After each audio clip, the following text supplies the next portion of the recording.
The night was quiet, almost too quiet, as Officer Jack Peterson cruised down the dimly lit streets of Maplewood.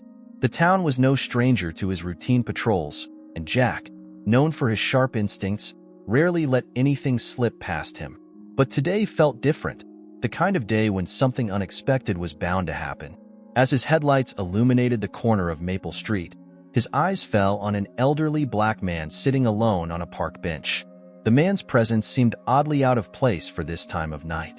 He was dressed neatly, wearing a slightly wrinkled suit, but the briefcase by his side caught Jack's attention.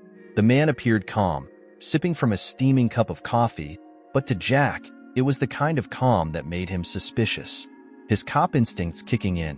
Why is he just sitting there like he's waiting for something or someone? Jack slowed his cruiser, parking a short distance away. Who sits alone in a park at this hour? He muttered to himself. He watched for a moment, his mind racing with assumptions. Something about the man unsettled him, though he couldn't quite put his finger on it. Gathering himself, Jack stepped out of the car, his boots crunching against the gravel. The man didn't seem startled by his approach. In fact, he looked up and smiled warmly as Jack stopped a few feet away. "Good evening, officer," the man said in a voice that was calm and confident, as if he had been expecting this encounter. Jack nodded curtly. "Evening. Mind telling me what you're doing out here at this hour?" The man gestured toward the empty park. "Just enjoying the peace and quiet. It's a beautiful night, don't you think?" Jack wasn't convinced.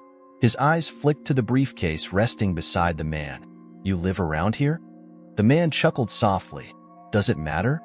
Jack's brows furrowed. "It does when you're sitting alone in a park that's closed after dark. Loitering's not allowed, sir." The man's smile didn't waver. If anything, it deepened, as though he knew something Jack didn't. "I wasn't aware that sitting on a bench qualified as a crime." A few quick questions later, and the situation escalated and turned to complication.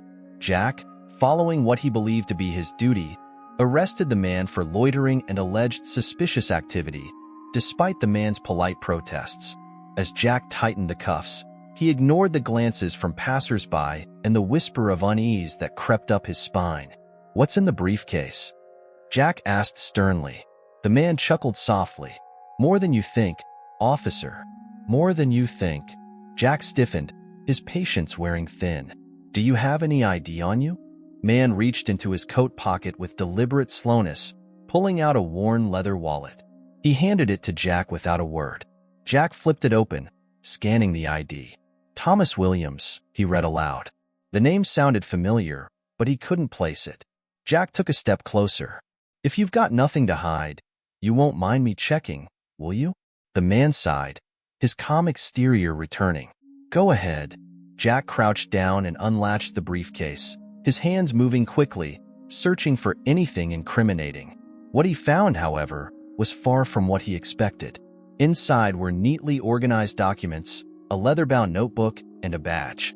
Not just any badge, but an official state-issued badge engraved with the words, "Governor of the State." Jack's heart skipped a beat. His mind raced as he tried to make sense of what he was seeing. He looked back at Thomas, who was now watching him with an amused expression. "Care to explain this?" Jack demanded, though his voice lacked the authority it had carried moments earlier. Thomas leaned back, crossing his arms. "I'd say the badge speaks for itself, Officer Peterson." Jack's mouth went dry. "You're saying you're the governor?" Thomas's smile returned, but this time it carried a weight that made Jack's stomach churn. "I don't think I need to say it, do I?"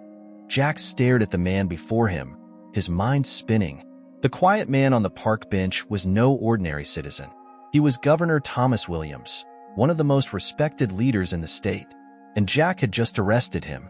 The gravity of his mistake began to sink in, but Jack wasn't ready to admit it. "If you're really the governor, what are you doing out here?" Thomas's eyes sparkled with quiet defiance. "Maybe I wanted to see how the people who serve this state treated citizens. Maybe I wanted to see how far assumptions can take someone like you." Jack felt a cold sweat forming on his brow. For the first time in years, he was at a loss for words. As he fumbled to respond, Thomas leaned forward, his calm voice now carrying an edge. "Tell me, Officer Peterson, is this how you protect and serve? Or is it how you judge and assume? Jack didn't have an answer. Jack's pulse thundered in his ears as he stood frozen, the weight of the governor's badge still heavy in his hand. The man before him, the man he had sized up as just another suspicious individual, was no ordinary citizen. Yet, there was no panic or anger in Thomas Williams's expression, only a calm scrutiny that made Jack feel smaller than he'd ever felt.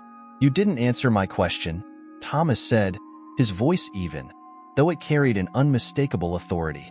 Jack's mouth opened, but no words came out. His mind scrambled for an explanation, for anything that might justify his actions, but all he could manage was, "It's my job to ensure public safety." Thomas raised an eyebrow, his lips curving into a faint, knowing smile. "Public safety," he repeated, as if testing the phrase.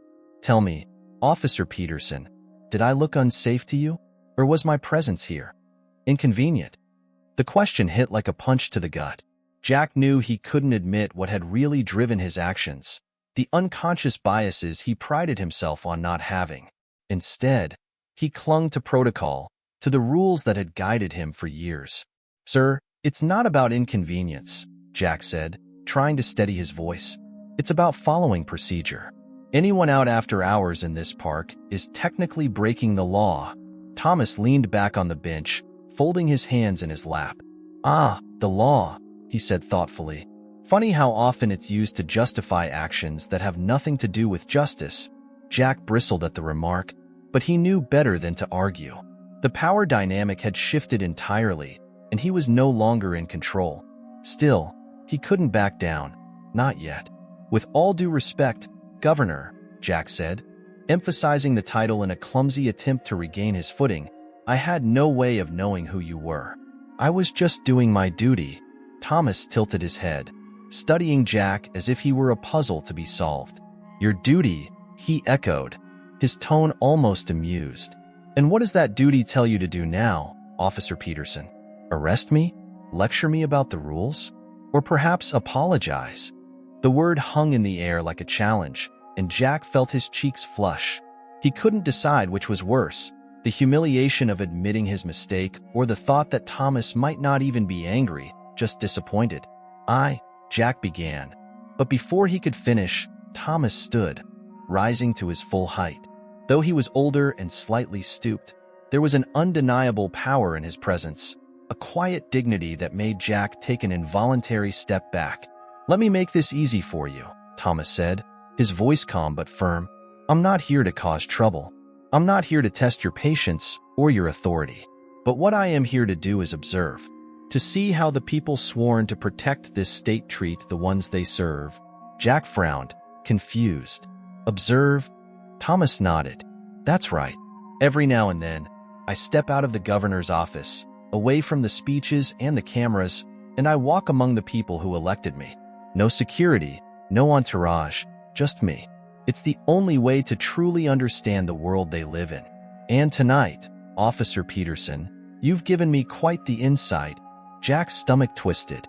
He didn't like where this was going, but he couldn't deny the truth in Thomas's words. "I didn't mean any disrespect," Jack said quickly, his tone almost pleading. "I was just being cautious." "Cautious," Thomas repeated, his gaze piercing. "Tell me, would you have been just as cautious if I looked a little more familiar to you? If my skin were a little lighter, perhaps? Or if I were wearing something more casual instead of this old suit?" Jack opened his mouth to protest, but he stopped himself. Deep down, he knew the answer, and he hated that he couldn't deny it. Thomas let the silence linger for a moment before he sighed, his expression softening just enough to make Jack feel like he could breathe again.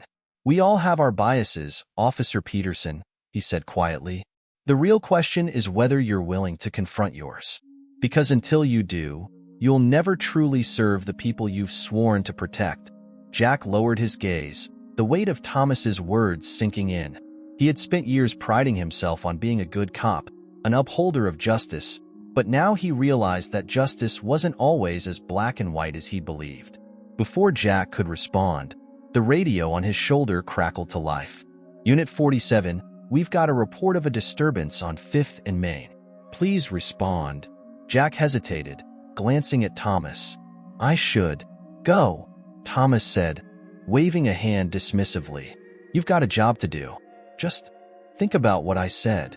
Jack nodded, his throat tight. "Yes, sir." As he turned to leave, Thomas called out to him one last time. "And Officer Peterson?" Jack paused, looking over his shoulder. "Next time you see someone sitting alone in the park, try asking how their day was instead of assuming the worst."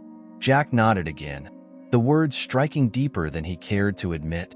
As he climbed back into his cruiser and drove off into the night, he couldn't shake the image of Thomas Williams sitting calmly on that bench, a man who had seen more of the world's injustices than Jack could imagine. And for the first time in years, Jack found himself questioning not just his actions, but the very system he had dedicated